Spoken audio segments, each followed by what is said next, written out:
I am a silly guy, so to get my daily dose of silliness, I'm building myself a volleyball team out of basketball players. To find these tall skyscrapers, I looked through the insanely large catalogue of basketball animes that I've watched, and after thinking for an insanely long 1 second, I decided to go with Kuroko No Basket.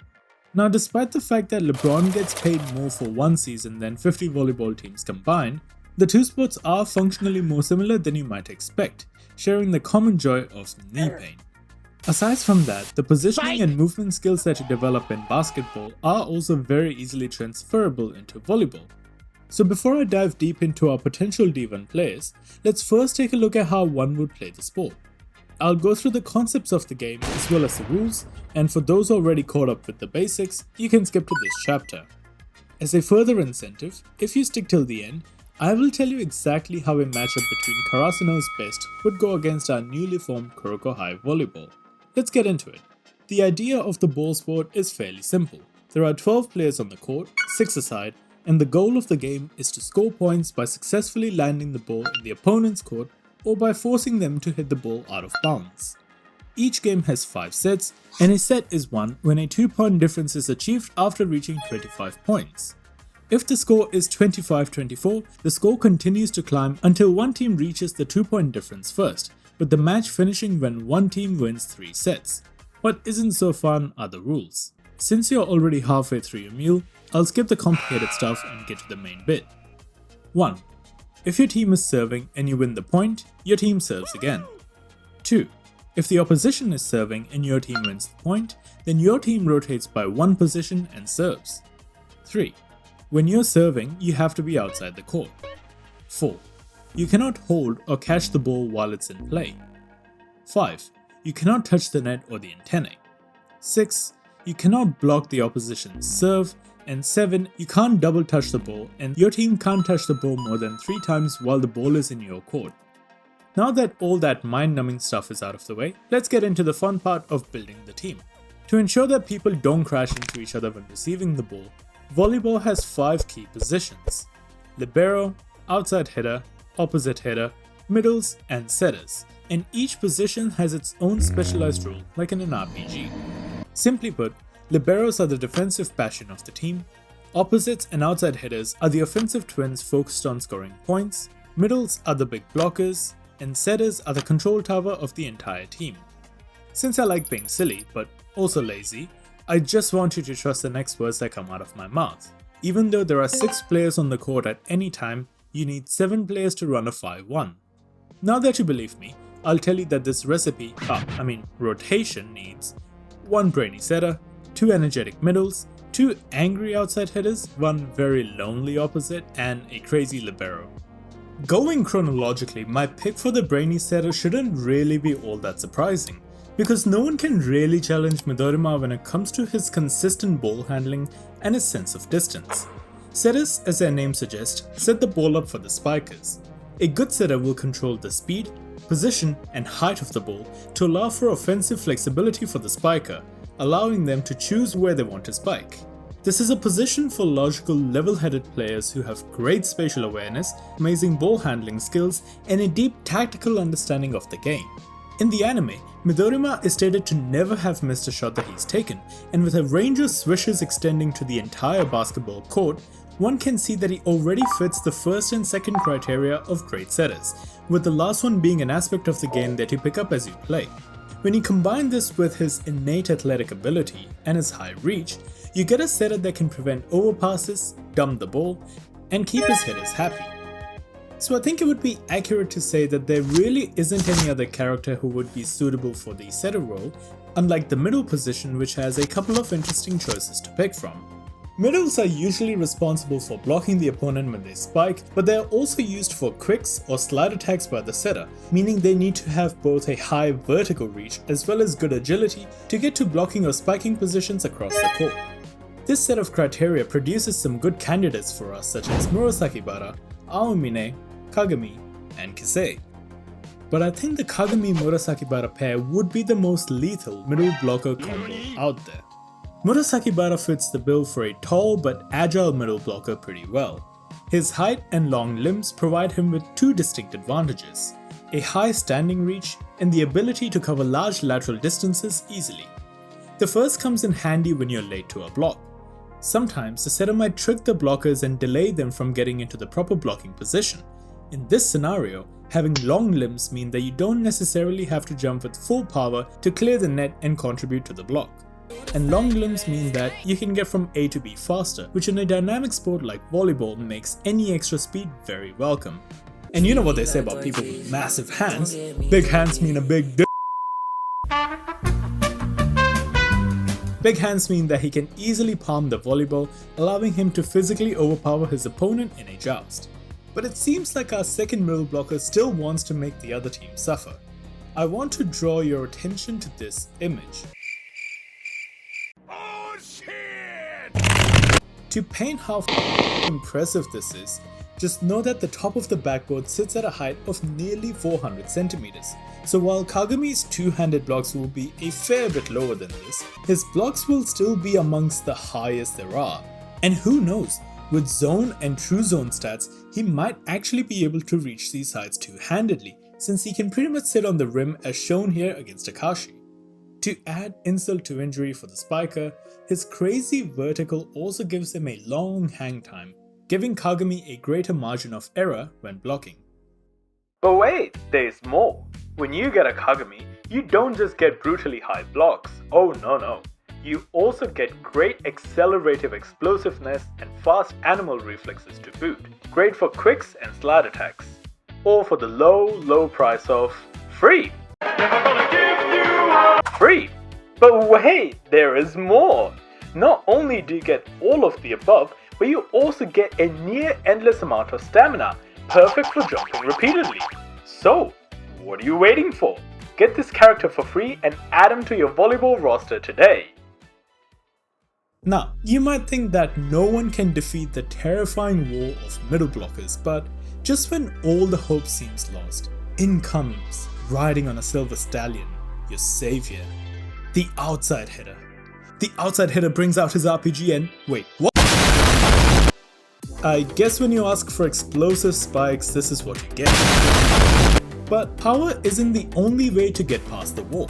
Sometimes you can tip the ball right over the blockers, and other times you can use their height to your advantage and force them to hit the ball out. So, I wonder which two characters would be the most. It's obviously Kise and Aomine, come on. Aomine is characterized by his agility, height, and an innate knowledge of math and physics. Yeah, our boy is smart as and sporty. His acceleration is one of our biggest weapons. As he can reach his top speed quicker, his spike approach can be shorter, which is useful when you get a tight set, but I think it's also handy when there's a wonky receive. Yeah, I'm looking at you, Lazy Barra. But I don't really think I need to explain why being 192 centimeters tall is good for being a spiker.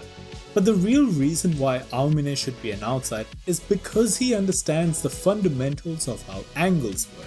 His formless shot is an example of his extraordinary grasp on angles, since he can pretty much shoot the ball from any angle regardless of his own position and still score the hoop. This knowledge, when applied to volleyball, would open him up to a wide variety of spiking options like wipes, crosscourts, bounces, and literally anything else he can think of, allowing him to carry over his nickname, the unstoppable scorer. But now you might ask, why Kise as the other pick? Wouldn't someone like Kagami be better for spiking because of his vert? Well, you could absolutely justify it that way, but the outside does more than just spike. Outsides are also part of the defensive network, digging spikes from the opponent's outside, blocking, and sometimes even serve receiving. So who better as an all-rounder than Kise? Not only does he have great physical attributes, but he just so happens to be Kakashi's secret son, the way he copies ability after seeing them just once. And since imitating isn't really Kise's style, he also amplifies it with more speed and power, giving the ability a Super Saiyan makeover. The cherry on top though, as if it wasn't already broken, is perfect copy, an ability allowing him to copy the abilities of the best. You can only imagine how crazy this is, and as such, I'll leave this as an exercise for you the viewers. You know what to do. I was going to make a stupid joke about how Kise's name sounds like Kuso, which means, you know, but I ended up going against it. Anywho, it's amazing having you here, so thank you. Now, let's get back to it. Haizaki, does that name ring a bell? It probably doesn't, but he just so happens to be a former Generations of Miracles member who was kicked out for being an absolute but he might just be the missing key to fully unlocking this team's offensive potential. Haizaki, like Kise, copies the abilities of others, but instead of amplifying the ability, he steals them instead. He subtly disturbs the original user's rhythm of the move by showcasing the move on a much higher level. The shock and confusion from the show throws the original user off their game, thereby making it harder for them to use the move properly. So how does this help him become a good oppo? Well, this has to do with who the oppo faces. In this rotation, you see that Haizaki will face the opposition's outside hitter when in the front. If Haizaki uses his ability to steal the rhythm of the other team's outside, who, by the way, is their main point getter, he could force the outside to make mistakes and give away easy points. Mix in his aggression on spikes and you can see why Haizaki sits here as both a point getter and an opposition disruptor. In hindsight, I didn't really think his personality and his position as an oppo would be so damn compatible. The position also keeps him away from Kise and close to Aomine, who can keep him in check should he become uncooperative. That does raise a good question though. What happens if he needs substitute? Who can we call on really? Well, Takawa is decent at getting the ball to Midorima, so I think he might be okay as a setter. Nebuya and Kiyoshi could be the big middles, and Hayama is fast, so he could at least get the ball as a lib. Not that I think Akashi would need to be replaced from his position. Yeah, that's right, Akashi is the libero, and no, he is not here because he is short, it's because he's the great leader of the team. Normally, outsides tend to be the captain since they lead the offense, but in our case, the libero is the one who's calling all the shots. And it's because of Akashi's eyes. Liberos need to make crazy saves, react in split seconds, and position themselves to receive serves that can travel at over 100 km an hour.